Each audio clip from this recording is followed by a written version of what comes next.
What's going on, everyone? Welcome back to my channel. In today's video, we're going to look at exercises for a condition called tarsal tunnel syndrome, which is a nerve pain condition in the foot and ankle. It's actually very similar to carpal tunnel in the wrist. It's just the ankle version of it. So if you look down at my ankle, our tibial nerve, which is a branch of our sciatic nerve, runs through our calf, and then the posterior tibial nerve runs right here behind this bone on the ankle. So people who have tarsal tunnel syndrome will have pain in this region that might shoot into the bottom of their foot, maybe into their toes.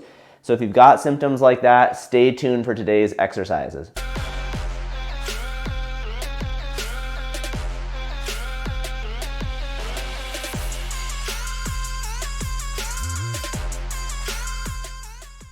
For our first exercise, we're going to work on mobilizing the calf muscles. Because the tibial nerve runs through there, if we can get the calf muscles to loosen up, sometimes it can ease these types of symptoms.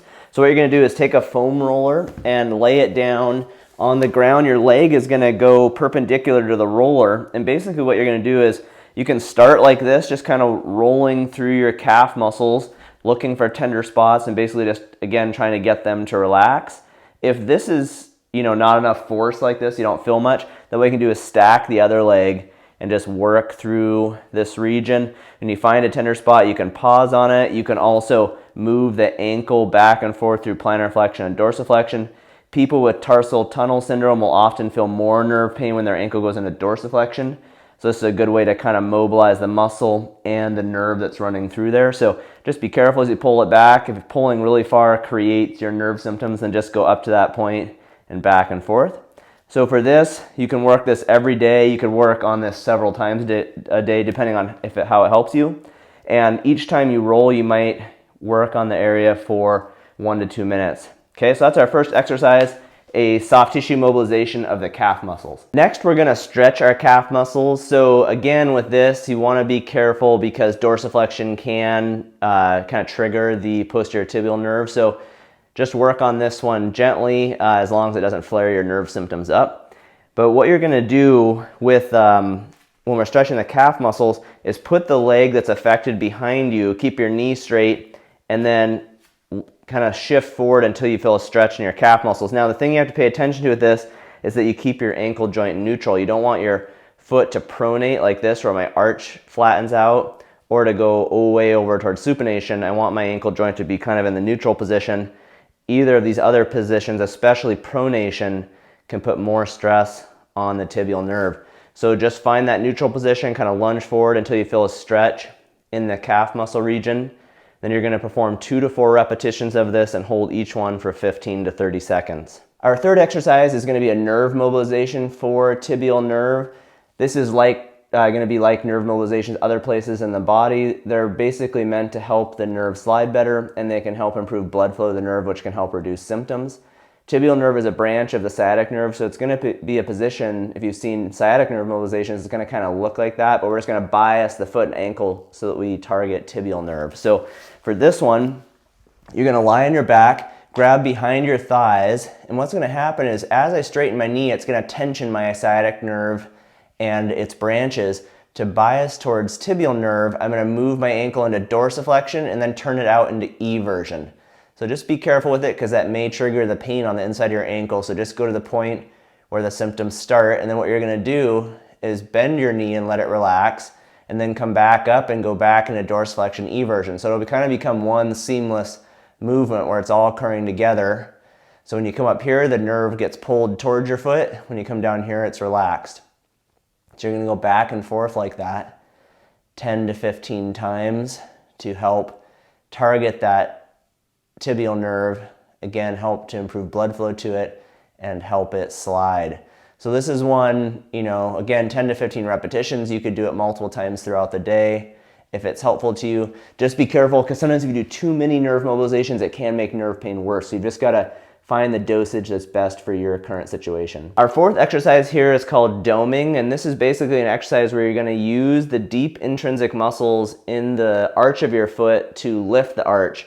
As we know in the research of tarsal tunnel syndrome, a lot of people who have this overpronate or pronate repetitively, so we want to use these arch muscles to lift the arch. Now this exercise can be kind of tricky if you've never done it before, so just stick with it and be patient. It requires just some kind of mind-muscle connection. It's a motor control exercise, so it takes practice. So what you're going to do, you can start in sitting or kneeling like I am here. You're going to keep the ball of your big toe down. You're going to keep your pinky toe on the ground and your heel. So you've kind of got this tripod position. And then what you're going to do is use these arch muscles basically to lift your arch like this. So you can kind of go from your arch being more pronated to squeezing these muscles in here, kind of like you're doing a crunch for your foot to lift that arch. So my toes, I don't want my big toe to come off the ground. I'm just squeezing those muscles so that my arch lifts. Sometimes in people who have really severe tarsal tunnel syndrome, they'll actually see atrophy in the muscles in the sole of the foot. So even though this seems like a really simple, easy exercise, it can strengthen those muscles in the arch of the foot and just teach your nervous system how to lift your arch away from that pronated position, which can help take stress off of the tibial nerve. Now I'm doing it kneeling. You could do it in sitting or kneeling in the beginning. I'm not weight bearing on my foot, so it's a little easier. As you get better at it, then stand up so you've got kind of more weight over your foot. And again, just work on first pronating and relaxing those muscles and then squeezing them and lifting the arch into supination. And what you can do is work back and forth. I'll usually have people do 5 to 10 reps, hold each one for 3 to 4 seconds, go back down and then come back up. It's sort of like doing an isometric for those arch muscles. Okay, so this is one you'll do every day. Shoot for 5 to 10 reps and a 2 to 3 second squeeze at the top. That's our fourth exercise. It's called arch doming. Our last exercise is going to be a strengthening exercise for the tibialis posterior muscle. Tibialis posterior runs here along the inside of the leg, and its tendon runs right down here through the tarsal tunnel with the nerve. So in some people, strengthening this muscle and its tendon can help with symptoms in this region. So what you're going to do is take a band. I've got a loop band here. You could use a long piece of TheraBand too, but you're going to hook the band around up by your toes, and then you're going to pull it out to the side. So the band will be out like this, kind of at an angle. Tibialis posterior is going to help point our foot into plantar flexion and turn it in.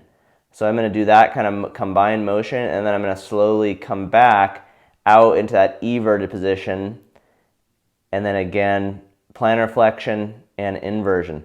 So just move slowly through this. Make sure on the way out you don't let the band just snap your ankle. Control the entire movement.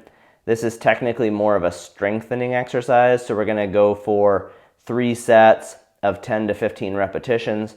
Just move nice and slow. Tendons usually respond to heavy, slow repetitions. So find a band that's the right resistance for you. I can put a link for TheraBand down in the description where you can get a set of different color bands, different resistance levels, so you can find the right one for you. So again, 3 sets of 10 to 15 repetitions to strengthen the posterior tibialis muscle. So those are 5 exercises that can help people with tarsal tunnel syndrome. Give them a try. If you have any questions, put them in the comment section. I'll try to get back to you. All right, you guys, see you in the next video. Bye.